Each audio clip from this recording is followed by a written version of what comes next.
Understand that the planning commission जो है हमारे इंडिया का, that was basically started implemented in 1950. It was started working from 1950, and planning commission जो था, when it was set up under the कौन govern कर रहा था इनको, इसको जवाहरलाल नेहरू उस समय के प्राइम मिनिस्टर जो थे उनके अंडर में इस प्लानिंग कमीशन को स्टैब्लिश किया गया, लाया गया।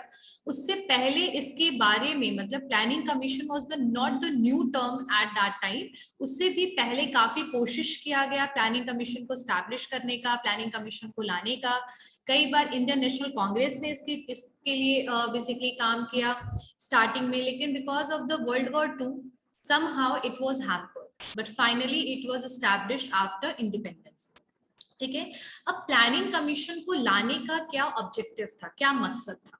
See, we all knows कि at the ब्रिटिश राज के टाइम पे इंडिया का जो डेवलपमेंट था that was not as such part, ठीक है, situation was very worse, poverty बहुत ज्यादा था, मेजॉरिटी ऑफ इंडिया में जो आपके प्रोविजंस थे, जो भी आपके बोल सकते हैं कि जो भी आपके क्या बोलते हैं एरियाज थे, वो मेजॉरिटी रूरल एरियाज थे, ठीक है, उस टाइम पर। और बहुत ज्यादा एक्सट्रीम लेवल पे poverty, unemployment, we were basically dependent on other countries for food, even we are not food sufficient भी हम नहीं थे, सेल्फ सफिशिएंट नहीं थे फूड के मामले में भी।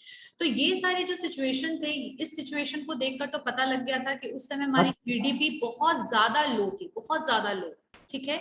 और इस चीज को बेटर करना ये बेसिकली मेन एम था। अब इस इकोनॉमिक डेवलपमेंट हम कर कैसे सकते थे? डेफिनेटली बाय इंक्रीजिंग, या फिर बोल सकते हैं by development of agriculture, industries, by basically utilization of the proper economic resources which is present in India, right. तो ये सारी चीजों को एक प्रॉपरली हम एक प्लानिंग, एक सिस्टमैटिक वे में हम कैसे पुट करें, इस चीज पर प्लानिंग कमीशन को लाया गया। अब प्लानिंग कमीशन ने सबसे पहले सारे के सारे जितने भी उनके वर्क एरिया थे उस पर डायरेक्टली फोकस नहीं किया, उन्होंने first, second, third, fourth, fifth करके 5 ईयर प्लान्स बनाए। पहला जो 5 साल का प्लान था, 5 इयर्स प्लान था, that was basically focused on agriculture, ठीक है। अब ये तो फर्स्ट था। सेकंड इंडस्ट्री पे, तो इस तरीके से उन्होंने कोर फोकस एरिया को डिसाइड कर लिया कि हमें कौन कौन से ईयर में कौन कौन से एरिया पे बेसिकली ध्यान देना है। और उनका जो डिवीजन था वो बहुत ज्यादा डिवीजन लॉन्ग था, एग्रीकल्चर पे, फाइनेंशियल रिसोर्सेज पे, इन्वायरमेंट पे, हेल्थ पे, फैमिली वेलफेयर पे, इंडस्ट्रीज पे, ह्यूमन रिसोर्स डेवलपमेंट पे, इंटरनेशनल इकोनॉमीज पे, उसके अलावा लेबर एम्प्लॉयमेंट पे, मिनरल्स पे। तो उनका फोकस सिर्फ और सिर्फ इंडस्ट्रीज और बेसिकली एग्रीकल्चर नहीं था, उसके अलावा भी बहुत सारे रिसोर्सेज पर भी उनका फोकस था, ठीक है, जिसके थ्रू वो इकोनॉमिक डेवलपमेंट, या बोल सकते हैं इकोनॉमिकली कंट्री को वेल्दी बनाना चाहते थे और स्ट्रॉन्ग बनाना चाहते थे, जीडीपी को इम्प्रूव करना चाहते थे। उस टाइम पे जीडीपी का सिचुएशन बहुत वर्स था।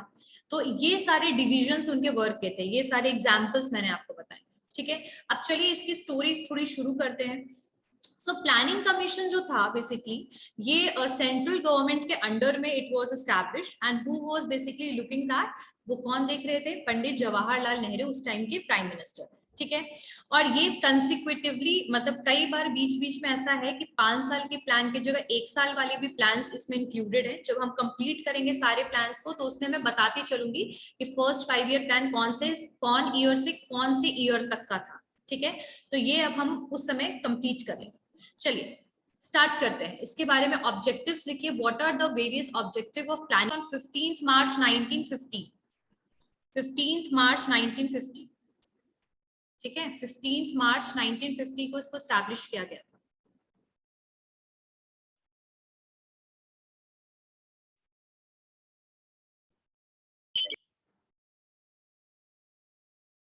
लिख लिया सबने? Yes ma'am. ठीक है। अब what are the various objective of planning commission in India? क्या क्या ऑब्जेक्टिव था प्लानिंग कमीशन का? ऑब्जेक्टिव का मतलब क्या था? उनका लॉन्ग टर्म गोल्स क्या था, वो क्या अचीव करना चाहते थे, ठीक है। तो पहला लिखिए, to increase the national income and per capita income, to increase the national income and per capita income, to increase the national income and per capita income. National income and per capita income में क्या हुआ? National income they are talking about the gross domestic product, per capita income per person जो income है उसको increase करना, उसको improve करना, that is one of the objective of planning commission. ठीक है, और अगर कभी क्वेश्चन रेज होता है कि why planning commission was established in India, so you can write these objective as well, and साथ साथ you can also write about the historical things and the situation that was at the time of independence. Situation planning, situation India का बहुत verse था, unemployment extreme था, poverty बहुत ज्यादा extreme था, health security नहीं था, फिर उसके बाद majority of areas rural areas था, इंडस्ट्रीज का डेवलपमेंट नहीं था, we are not self sufficient in agriculture as well. So these are the various reason, these are the various reasons, because of that only the country needs some systematic plan to operate and to improve the situation of India. ठीक है, to improve the situation of India. तो ये reason की वजह से planning commission को लाया गया। ठीक है, क्योंकि मैंने आप लोगों को पहले भी बताया था कि 1876 में poverty in India, poverty of India के नाम पे, ठीक है, पॉवर्टी ऑफ इंडिया के नाम पे बेसिकली एक बुक लाए थे दादा भाई नौरोजी जो थे, वो एक बुक लेकर आए थे आई गेस। तो उन्होंने बुक में बताया था कि हम पॉवर्टी को तभी इराडिक्ट कर सकते हैं, हटा सकते हैं, जब वो प्लानिंग के तौर पे हो। ठीक है, तो इसी चीज को फॉलो करते हुए प्लानिंग कमीशन को लाया गया। तो फर्स्ट ऑब्जेक्टिव ये था कि हम अपनी कंट्री का जीडीपी इंप्रूव करें, पर कैपिटा इनकम इंप्रूव करें। सेकेंड क्या था? To raise agricultural production. We all knows that during those days, during those years, what was the situation कि हमारे यहाँ पर बहुत सारी जगह पे सूखा, ड्राउट सिचुएशन था। ठीक है, और बहुत सारे लोग जो थे उनको खाने के लिए डेथ की जो बोलते हैं ना काउंट्स थे, that was so much in Bengal, even the situation was very worse. तो ये सारी चीजों को देखते हुए हमें पता तो था कि एग्रीकल्चरल प्रोडक्शन में हम सेल्फ सफिशिएंट नहीं है, तो इसको भी इम्प्रूव करना, इसको भी इंक्रीज करना, ताकि सारे जो पॉपुलेशन के सब पॉपुलेशन में जितने लोग हैं, जितने भी कंट्री के लोग हैं, उनको एटलीस्ट फूड प्रोवाइड हो पाए, है ना। तो ये भी एक मेजर ऑब्जेक्टिव था प्लानिंग कमीशन का, टू इम्प्रूव और रेज एग्रीकल्चरल प्रोडक्शन। ठीक है, टू इम्प्रूव और रेज एग्रीकल्चरल प्रोडक्शन। क्लियर हो गई बात? सबको समझ में आ गया बेटा? Everyone, first and second objective clear है? थर्ड ऑब्जेक्टिव क्या था? अब आप लोगों को पता है कि जो प्लानिंग कमीशन है, प्लानिंग कमीशन है, जीडीपी जो है, that is based on 2-3 factors, that is production, consumption, income, right? So basically we all knows कि जब कंजप्शन तभी होगा जब प्रोडक्शन होगा, है ना। एग्रीकल्चर प्रोडक्शन की तो हमने बात कर ली, लेकिन उसके अलावा इनकम लेवल, एम्प्लॉयमेंट, ये सब कैसे बढ़ेगा? जब हमारे कंट्री में इंडस्ट्रीज होंगे, जब इंडस्ट्रीज होंगे, जब प्रोडक्शन होगा, तभी तो बेसिकली हम कह सकते हैं ना कि कंजप्शन इंक्रीज होगा। तो इसको भी देखते हुए थर्ड जो ऑब्जेक्टिव क्या था आपके प्लानिंग कमीशन का, that was to industrialise the country, यानी ज्यादा से ज्यादा इंडस्ट्रीज को हम क्या कर पाए? सेटअप कर पाए। ठीक है, इंडस्ट्रीज की इंप्रूवमेंट में हम काम कर पाए। ये सारे फोकस एरियाज भी बनेंगे आगे चल, जैसे हम 5 ईयर प्लान करेंगे तो हर एक 5 ईयर प्लान के ऑब्जेक्टिव्स, हर एक 5 ईयर के क्या क्या बेसिकली उनका टारगेट सेट किया था उन्होंने, उसके बारे में भी हम बात करेंगे। तो थर्ड यहाँ ऑब्जेक्टिव क्या है? That is to industrialise the country, यानी कंट्री में इंडस्ट्री ज्यादा से ज्यादा हम स्टैब्लिश करें। क्लियर हो गई बात? सबको समझ में आया? पहला था ग्रॉस डोमेस्टिक प्रोडक्ट, देखो शॉर्टकट में याद कैसे करोगे? GDP, second agriculture, third industry. ठीक है, फोर्थ में क्या था? फोर्थ में क्या था? Balanced regional development, balanced regional development, balance, to achieve balanced regional development. अच्छा, what is the meaning of regional development, balanced regional development? See, even today हम लोग देखते हैं हमारे कंट्री में कितने स्टेट्स हैं? 29 स्टेट्स हैं, लेकिन आपको पता होगा कि हर एक स्टेट प्रॉपर्ली डेवलप नहीं है। ट्रू, कुछ बहुत ज्यादा डेवलप है और कुछ बहुत ज्यादा पुअर है। ठीक है, अब ये सिचुएशन क्यों रेज हुआ? Because of the lack of the proper system in the various areas, lack of the manpower, lack of the proper resources. So there are multiple reasons behind this development or non-development. ठीक है, कुछ ऐसे भी states हैं जो आज भी बहुत पुअर हैं, जैसे बिहार भी one of the poorest state में आता है। तो ये चीज उस समय भी था, कुछ एरियाज डेवलप थे, कुछ एरियाज डेवलप नहीं थे। तो इक्वली सारे एरियाज को प्रेफरेंस देते हुए डेवलपमेंट लेकर आना, ठीक है, एक बैलेंस वे में हर एक एरिया, कंट्री के हर एक एरिया को डेवलप करना, ये भी क्या था, एक ऑब्जेक्टिव था प्लानिंग कमीशन। क्लियर हो गई बात, समझ में आया? ठीक है। अब कई बार बैलेंस डेवलपमेंट जो रीजनल जो डिसबैलेंस होता है, बैलेंस मतलब डेवलपमेंट प्रॉपर्ली नहीं होता, उसका रीजन कई बार आपके नेचुरल फैक्टर्स भी होते हैं। जैसे आज भी अगर हम देखें तो आपके नॉर्थ ईस्ट के कुछ स्टेट्स हैं जो एजुकेशन में बेटर हैं, लेकिन स्टिल बिकॉज ऑफ द बोल सकते हैं ना, उनका जो टोपोग्राफी है, जो उनका बेसिकली जो एरिया है, वेदर है, जो वो हिली टेरेन जो है, वो कहीं ना कहीं वहां के डेवलपमेंट को हैम्पर करता है ना। सो समहाउ बैलेंस रीजनल डेवलपमेंट का जो कंसेप्ट है, ये भी एक एम था प्लानिंग कमीशन का। और आज भी हम देखते हैं कि ये डिफरेंसेस अवेलेबल है ना। लेकिन उस समय तो वो यही चाहते थे कि सारे इंडिया के जो भी एरियाज हैं, जो भी उस समय के जो भी प्रोविजंस जो बने हुए हैं, तो सारे के सारे वो प्रॉपरली डेवलप, ठीक है। जो अपने हाथ में होता है, जो नेचुरल फैक्टर्स है, उसको तो हम बहुत हद तक अवॉइड नहीं कर सकते, बट जो नेचुरल फैक्टर्स नहीं है, वी कैन अवॉइड दैट, ठीक है, and we can improve the region. Yes Alok ma'am not recent time पे planning commissions works under NITI Aayog, ठीक है। आगे बात समझ में? Yes ma'am.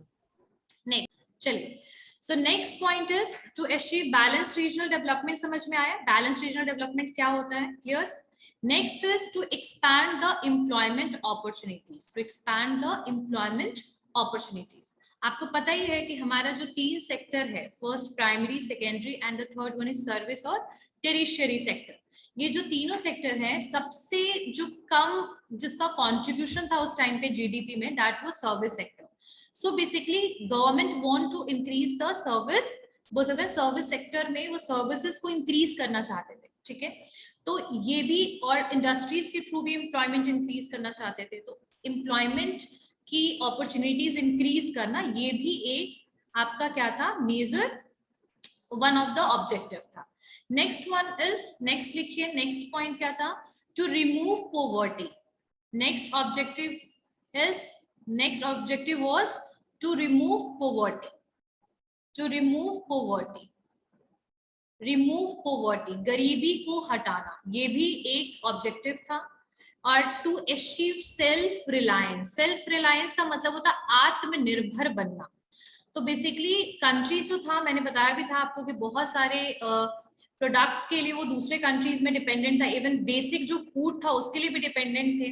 तो अपने आप को सेल्फ सफिशिएंट बनाना, सेल्फ रिलायंस बनाना, ये भी उनका एक ऑब्जेक्टिव था। तो ये सारे प्लानिंग कमीशन के ऑब्जेक्टिव्स थे, ठीक है, इनको अचीव करना उनका गोल और एम था, ठीक है। अब बेसिकली प्लानिंग कमीशन में रिक्वायरमेंट्स क्या क्या बेसिक चीजों की थी, तो एक तो स्टैटिस्टिकल डेटा निकलवाना। उस समय के जो इकोनॉमिस्ट थे उनके थ्रू स्टैटिस्टिकल डेटा को एनालाइज करना भी बहुत ज्यादा जरूरी था, बिकॉज वही कहीं ना कहीं हमें बता सकता था कि हम कैसे टारगेट को सेट करें और अचीव करें, ठीक है। सो प्लानिंग कमीशन अपने सक्सेसफुल बनने के लिए उन्होंने क्या क्या चीजों का यूज किया, क्या क्या रिक्वायरमेंट पड़ी उनको। तो पहला तो statistical data. Statistical data is something which is used by, बोल सकते हैं ना, पाई चार्ट और ये सारी चीजों का जरूरत पड़ा उनको, ठीक है। एक प्रॉपर डेटा, एक रिपोर्ट रेडी हुआ। उसके अलावा इकोनॉमिक स्ट्रक्चर, यानी कि हमने देखा कि लैंड रिफॉर्म्स उस समय आया था, आप लोगों को पता होगा लैंड रिफॉर्म्स आया था, बहुत सारी चीजें आई थी।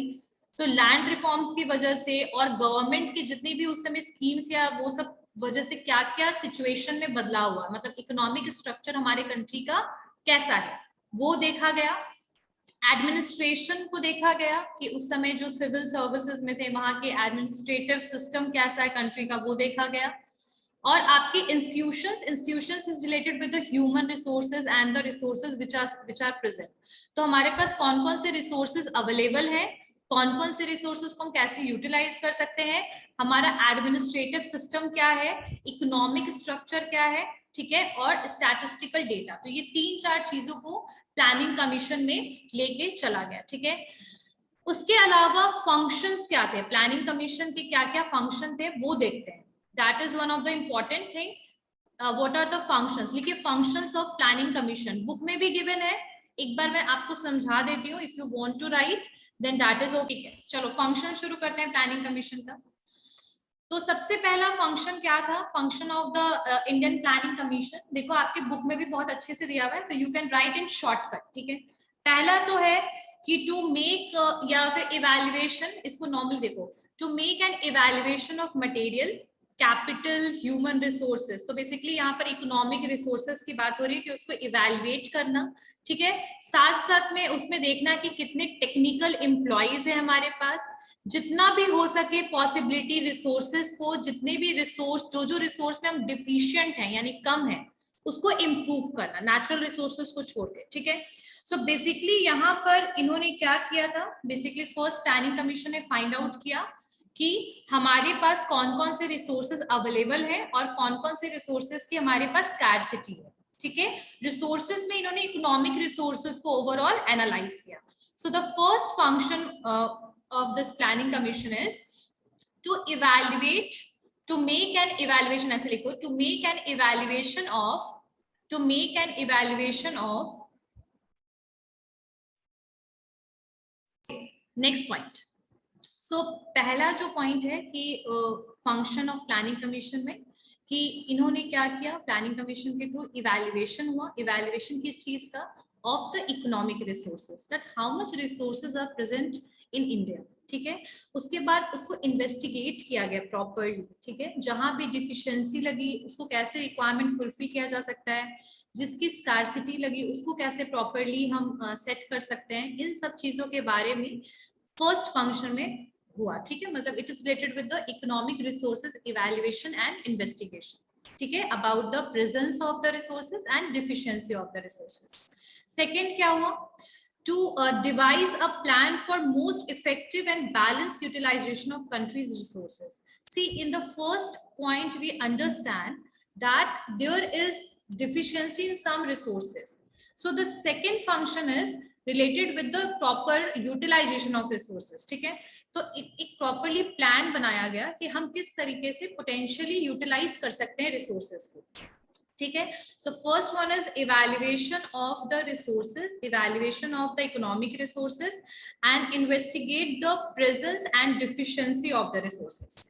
नेक्स्ट पॉइंट में क्या होगा, it is related with the proper utilisation, proper planning was made for proper utilisation और पोटेंशियल यूटिलाइजेशन ऑफ रिसोर्सेज. ठीक है, नेक्स्ट फिर क्या हुआ, फिर नेक्स्ट फंक्शन क्या हुआ, to define the stages, मतलब on the basis of priority कि which plan should be implemented and what and purpose of allocation of resources and due to completion of each stage. यानी जो हर एक stage बनाया गया है, यानी जो हर एक 5 year plans बनाया जाएगा, उसके लिए क्या किया गया, उसको प्रायोरिटी बेसिस पे रखा गया. इसीलिए सबसे पहले एग्रीकल्चर को प्रायोरिटी मिला, क्योंकि obviously food is the one of the important basic need, right. So सबसे पहले हमें ये ध्यान देना था, इस थर्ड जो फंक्शन उसमें उन्होंने क्या किया, प्लानिंग कमीशन ने, उन्होंने प्रायोरिटी सेट कर दिया कि हमें सबसे पहले कौन सा ऑब्जेक्टिव को अचीव करना है. ठीक है, लाइक आई ऑलरेडी सेड कि बहुत सारे ऑब्जेक्टिव थे प्लानिंग कमीशन के, तो उसमें उन्होंने प्रायोरिटी सेट कर दिया कि पहले एग्रीकल्चर, फिर हम इंडस्ट्री एंड थर्ड में ये करेंगे. तो like this kind of allocation was made in the third function कि प्लान जो है वो किस हिसाब से बनाया गया कि हम ये फर्स्ट एग्रीकल्चर पे फोकस करेंगे और एग्रीकल्चर पे फोकस करने के लिए हमें कितना रिसोर्स की जरूरत है और कैसे इम्प्लीमेंटेशन करेंगे इस प्लान को, इस स्टेज को कैसे बेसिकली प्रॉपरली हम वर्क करेंगे इस पे.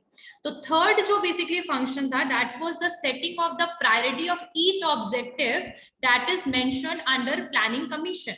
ठीक है, and which one is on the priority, मतलब कौन प्रायोरिटी के हिसाब से हमने चीजों को सेट कर दिया और उस हिसाब से हमने रिसोर्सेज भी एलोकेट कर दिया. एलोकेशन मतलब समझते हो, रिसोर्सेज प्रोवाइड करना. ठीक है, समझ में आई बात, यहां तक क्लियर हुआ, थर्ड फंक्शन क्लियर हुआ? Yes, ma'am. क्लियर हुआ? Yes, ma'am. फोर्थ में क्या हुआ, the fourth function was to indicate the factors that tend to retard economic development. उसके बाद हमने ये चीज नोटिस किया कि कौन कौन से ऐसे फैक्टर्स हैं जो इकोनॉमिक डेवलपमेंट में कंट्रीब्यूट कर सकते हैं, ठीक है। So we started focusing on that और दूस बेसिकली फैक्टर्स कि इकोनॉमिक डेवलपमेंट में और क्या क्या चीजों की जरूरत है, एम्प्लॉयमेंट की जरूरत है, इनकम रेज करने की जरूरत है, रूरल डेवलपमेंट की जरूरत है। तो बेसिकली हमने वो सारे फैक्टर्स पे भी बेसिकली ध्यान देना शुरू किया कि हम इकोनॉमिक को कैसे डेवलप कर सकते हैं, ठीक है। उसके बाद ये तो फोर्थ फंक्शन हुआ। फिफ्थ फंक्शन में हमने देखा कि डिटरमाइन किया वैसे कंडीशंस को, to determine the condition which need to establish for the prevent execution of plan within the incumbent social political situation of country। यानी कि उस समय जो सोशल पॉलिटिकल सिचुएशन था कंट्री का, social factors and political factors, उसको हमने ध्यान दिया कि बेसिकली हम किस तरीके से प्लान को एग्जीक्यूट करें, ठीक है। मतलब मैंने अपना गोल सेट कर लिया, अब उस गोल को सेट कर, जैसे मैंने मान लो सोचा कि मुझे क्लास में टॉप होना है, ठीक है, I am not a student but still I am saying that, ठीक है। अब उसके लिए मैंने प्लानिंग बनाया कि भाई मुझे 5 घंटे रोज पढ़ना है। So this is objective is to become topper and implementation and execution where you will start doing taking action. तो एक्शन लेना शुरू कैसे किया मैंने कि भाई 5 घंटे पढ़ना है, प्लान बन गया और पढ़ना शुरू कर दिया, तो I implemented that action. So basically in the fifth function क्या कौन से कंडीशंस में हम किस तरीके से प्लान को एग्जीक्यूट करें, how we can execute the plan जो कि सुटेबल हो हमारे सोशल और पॉलिटिकल सिचुएशन के साथ। ऐसा कुछ हम प्लान में नहीं इंक्लूड कर सकते थे जो सोशली और पॉलिटिकली अनएक्सेप्टेबल हो। तो हमने नेक्स्ट कंडीशन क्या नेक्स्ट फंक्शन में क्या किया, वी डिटरमाइन द कंडीशन। हमने वो सारे कंडीशंस अप्लाई किए कि जिसके थ्रू हम एक सक्सेसफुली इंप्लीमेंट कर सकते हैं, एग्जीक्यूट कर सकते हैं प्लान को, और वो भी अपने सोशल पॉलिटिकल दायरे में रहते हुए। आई बात समझ में? सो फर्स्ट वन जो था related with the assessment, evaluation and investigation of economic resource. The second function was to balance utilization of the country's resources. Third one was to define the priority, that which objective is the first we need to achieve. Okay. In the fourth, which are the various factors which is lead to economic development. The fifth point is to understand, to establish the condition or to understand the condition that how we successfully execute the plans and be apne within the social and political situation of the country. Okay, this one is the fifth function. Now the sixth function is, next sixth function kya tha? To determine the nature of mechanism required for securing the successful implementation. तो यहाँ पर basically strategy की बात हो रही है in the sixth point, that how we can make the various strategy. Fifth में condition देखेंगे कि हम सोशियो पॉलिटिकल सिचुएशन के हिसाब से कैसे इंप्लीमेंट करें चीजों को, एग्जीक्यूट करें चीजों को। सिक्स्थ में हम देखेंगे कि उसके लिए क्या स्ट्रैटेजी बनाया जाए। सो बेसिकली स्ट्रैटेजी यहाँ पर मैकेनिज्म क्या बनाया जाए ताकि हम सक्सेसफुली इंप्लीमेंट कर पाए अपने प्लानिंग कमीशन के ऑब्जेक्टिव, अपने गोल को अचीव कर पाए इन ईच स्टेज। सेवेंथ में क्या था, टू बेसिकली इवैल्यूएट, यानी कि अब हमने सारे मान लो कि सब सारे के सारे प्लान को एग्जीक्यूट किया, जो भी एक प्लान एग्जीक्यूट किया, अब हमें ये देखना था कि टाइम टू टाइम इम्प्रूवमेंट उसमें होता रहे, ठीक है, हर एक स्टेज में प्रॉपर पॉलिसी हो ताकि उसके सक्सेस रेट को डिटरमाइन कर पाए कि भाई अभी हमने फिफ्थ 5 ईयर प्लान में एग्रीकल्चर पे ध्यान दिया, अब उसका जो उसके ऊपर हमने इम्प्रूवमेंट पे काम किया क्या वो सक्सेसफुली हुआ, इंप्लीमेंट हुआ। यानी कि मान लो 2% से 4% इंक्रीज करना था प्रोडक्शन, क्या वो प्रोडक्शन इंक्रीज हुआ 4% या नहीं।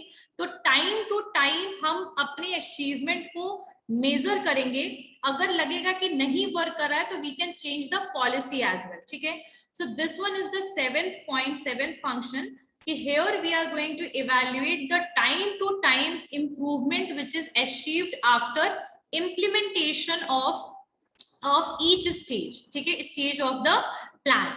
And if we required, अगर देखेंगे कि improvement नहीं हुआ तो we can recommend the adjustment of policies and measures, ठीक है, जो भी लगेगा सक्सेसफुल के लिए जरूरी है उसको हम फिर चेंज भी कर सकते हैं, बदल सकते हैं और इम्प्रूव भी कर सकते हैं बेटर तरीके से।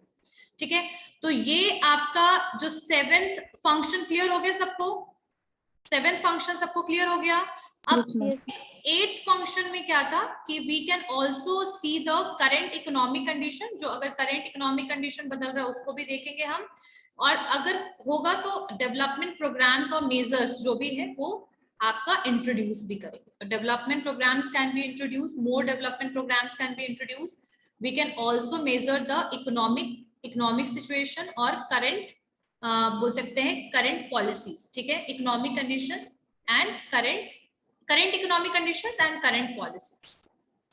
तो इसको अगर एक एक वर्ड में याद करना है इन सारे फंक्शंस को, देखो लिखना तो अच्छे से है, एक्सप्लेन तो हर एक पॉइंट करना ही करना है, लेकिन साथ साथ में अगर लगेगा कि एक एक पॉइंट एक एक मेजर इसके जो कीवर्ड्स हैं वो लिख लो। 7 कीवर्ड्स में लिखवा रही हूँ, 8 कीवर्ड्स 8 फंक्शन के लिए, 8 कीवर्ड 8 फंक्शन के लिए। ठीक है, तो ऊपर लिखिए, फर्स्ट में लिखिए इवैल्यूएशन, फर्स्ट लिखिए इवैल्यूएशन, और बगल में लिखना चाहते हो तो लिख लो इकोनॉमिक रिसोर्सेज, ईआर लिख लो, इकोनॉमिक रिसोर्सेज। ठीक है, ऐसे लिख सकते हो। देखो पहला फर्स्ट जो है दैट इज इवैल्यूएशन, और ब्रैकेट में लिख लो इकोनॉमिक रिसोर्सेज। अब किसका इवैल्यूएशन होगा? Economic resources. ठीक है, सेकेंड जो कीवर्ड है that is proper utilisation of resources, proper utilisation of resources, economic resources. Third में लिख सकते हैं आप क्या? थर्ड में हम लिखना है यहाँ पर priority setting, priority setting. Priority setting किसका? हर एक स्टेज का, हर एक ऑब्जेक्टिव का प्रायोरिटी सेट करेंगे। ठीक है, कौन सा प्लान पहले, कौन सा ऑब्जेक्टिव पहले अचीव करना है उस हिसाब से प्लानिंग बनाएंगे और एलोकेट करते जाएंगे रिसोर्सेज। तो प्रायोरिटी सेटिंग थर्ड पॉइंट में, थर्ड फंक्शन में। फोर्थ फंक्शन में क्या होगा कि हम यहाँ पर फैक्टर्स देखेंगे जो इकोनॉमिक डेवलपमेंट के लिए, और भी कौन से फैक्टर्स स्पेसिफाई करेंगे, कौन कौन से फैक्टर्स हैं जो इकोनॉमिक डेवलपमेंट में कंट्रीब्यूट कर सकते हैं और जो इकोनॉमिक डेवलपमेंट को बेसिकली बोल सकते हैं कि एडवर्सली इफेक्ट कर सकते हैं। तो हम यहाँ पर फैक्टर्स देखेंगे इकोनॉमिक डेवलपमेंट के लिए। उसके बाद फिफ्थ में हम क्या करेंगे, यहाँ पर हम कंडीशन लगाएंगे। सी से यहाँ पर क्या हो गया? कंडीशंस। तो यहाँ पर हम कंडीशंस एस्टैब्लिश करेंगे ताकि हम अपने सोशियो पॉलिटिकल सिचुएशन के हिसाब से प्लान को एग्जीक्यूट कर पाए। तो here we are going to apply the conditions कि ये होगा तो इसका क्या रिजल्ट होगा, ये होगा तो इससे क्या रिजल्ट होगा। Conditions we are going to apply. In the sixth जो आपका पॉइंट है, सिक्स्थ में हम क्या करेंगे, बेसिकली यहाँ पर हम स्ट्रैटेजी या मैकेनिज्म डेवलप करेंगे। स्ट्रैटेजी या mechanism we are going to develop to basically execute the plan of each stage of the planning commission, right? The sixth one is related with the strategy or mechanism development, ठीक है, for implementation of the plan. Now the seventh one is related with the, यहाँ भी evaluation आएगा, but that evaluation will done after the implementation of plan, ठीक है, यानी evaluation done after implementation of plan, और this is done because to improve the time to time improvement हो, और जो भी पॉलिसीज हमने लगाया है, जो भी रिसोर्सेज, जो भी इम्प्लीमेंट किया है प्लान, वो सक्सेसफुल कितना हो रहा है उसको मेजर करने के लिए। सो इसको अगर 7th पॉइंट को अगर आप लिखना चाहते हो तो you can write the measure, MEASURE वाला मेजर, मतलब यहाँ मेजर करेंगे हम कि जो भी हमने इम्प्लीमेंट किया प्लान वो कितना सक्सेसफुल है और उसमें क्या क्या बदलाव की जरूरत है। ठीक है, तो यहाँ पर ये हो गया 7th पॉइंट, मेजर करना। And in 8th point if will see, अगर हमने देखा कि जो भी हमने प्लान को इम्प्लीमेंट किया वो बहुत ज्यादा आपका बेटर नहीं है, तो हो सकेगा तो एडिशनल डेवलपमेंट प्रोग्राम्स भी एड ऑन किए जाएंगे इन प्लान के साथ। ठीक है, कोशिश करेंगे, मतलब यहाँ पर एक तरीके से 8th पॉइंट में we are going to do the recommendation work for the improvement as well as for the additional development programs, and we can going to measure the current economic condition as well, कि like current economic condition के हिसाब से ये plan कितना suitable है, अगर नहीं suitable नहीं चल रहा है तो इसमें चेंजेस किया जाए। समझ में आई बात सबको? Everyone? Yes ma'am. Yes ma'am. Clear हो गया? यस अभिनव? मैम सिक्स्थ वाला एक बार कौन? Yes. सिक्स्थ में बेटा स्ट्रैटेजी या मैकेनिज्म, मैकेनिज्म या स्ट्रैटेजी डेवलप करेंगे, ठीक है बेटा।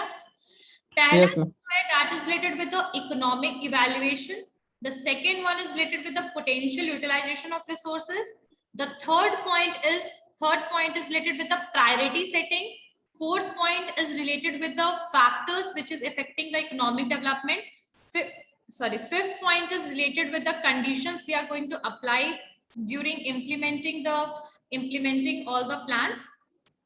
Sixth point, we are going to how we are going to implement those programs. So we are going to make the strategy. In the seventh point, we are going to understand that measures, मतलब यहाँ पर measure करेंगे कि जो भी implementation हुआ that is suitable, क्या हमें result मिल रहा है, जो हमें जो चाहिए वो मिल रहा है या नहीं मिल रहा है सेवेंथ में, और एट्थ में अगर वो नहीं मिल रहा है तो we are going to recommend for the additional development programs. So these are the basically function of the planning commission. They did all these works in this way.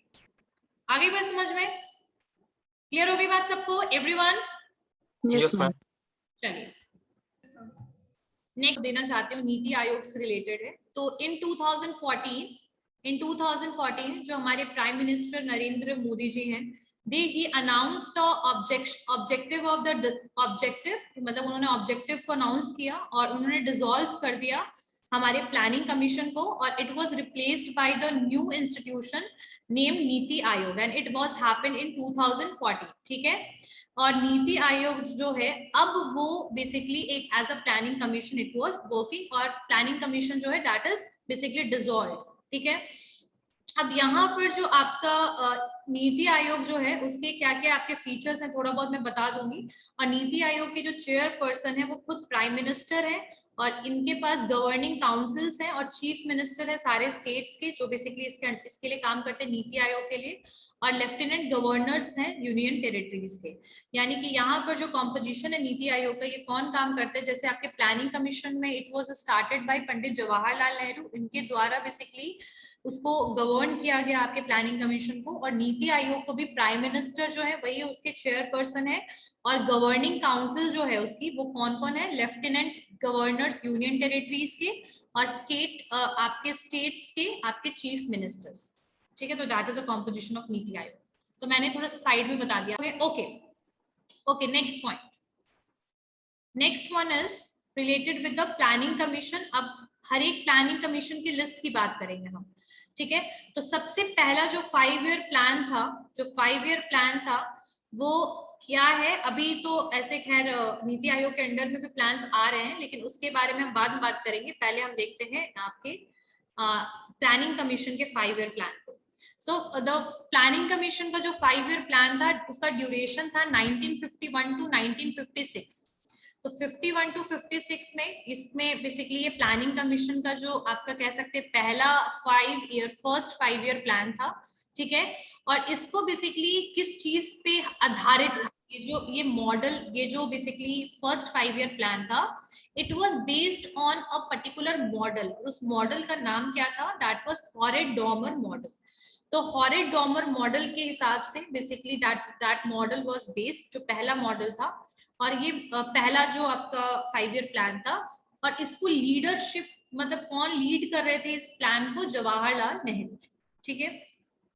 Next point is कि इनका main focus क्या था इस 5 year duration में। तो first इसका जो duration में इनका फोकस था that was on the agriculture, ठीक है। यानी इनका फोकस था एग्रीकल्चर डेवलपमेंट का, कंट्री का, और इसमें इन्होंने अचीव किया सक्सेसफुल रेट। कैसे, जो प्लान था that was basically achieve earlier, जो हमने एक टारगेट सेट किया था कि हम 2.1% इंक्रीज करेंगे प्रोडक्शन को, and it was growth rate पता है कितना चला गया था, 3.6%। तो we successfully basically this plan was achieved, ठीक है। और 5 इस प्लान के एंड में, मतलब इस प्लान के एंड में 5 IITs, जिसको हम कहते हैं इंडियन इंस्टीट्यूट ऑफ, ये आपका IITs, Indian institute of technology. तो इन एट दिस एंड, मतलब इस 5 साल के खत्म होने के लास्ट में 5 IITs को भी सेट किया गया था, IIT, ठीक है। 5 IITs were set up in the country at end of this plan, ठीक है। क्लियर हो गई बात, समझ में आया? फर्स्ट 5 ईयर प्लान में बेसिकली फोकस किस पे था? एग्रीकल्चर पे था. We achieve that. Growth rate was basically 2.1% से 2.1% हमने सेट किया था कि ग्रोथ होगा, और कितना बेसिकली अचीव हुआ? 3.6%. ठीक है. सो एग्रीकल्चर, हाँ बोलो आलोक.